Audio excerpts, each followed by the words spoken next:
Learn, Spoonflower has been craft, a big part of my journey, connect.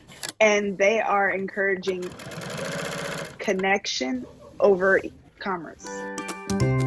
That's the mission of Spoonflower's Craft Friday, a free event happening virtually on Black Friday. Denisha Anglin is one of the artists you can learn from. She was a flight attendant but got furloughed in October. It was definitely like a gut-wrenching feeling, like, wow, what am I about to do next? The experience forced her to come up with a way to make money, so she started a fashion line and blog called Classified Life.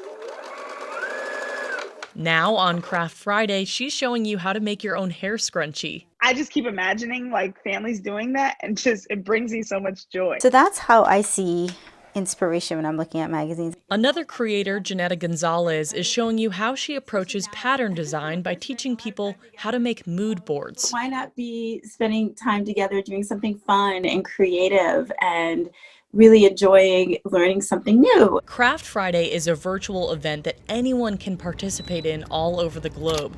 So even though Spoonflower is based in Durham, 17 different artists are contributing from multiple states. And it's going to do like literally a completely different design. Spoonflower's CEO, Michael Jones, showed us around the Spoonflower factory to show us how some of the products are made. He is excited to bring together artists and families across the country this holiday season. It's a pretty big diamond in the rough. It's a really tight community that's actually pretty big, like across the globe, and we're really just starting. In Durham, Victoria Reslow, Spectrum News 1.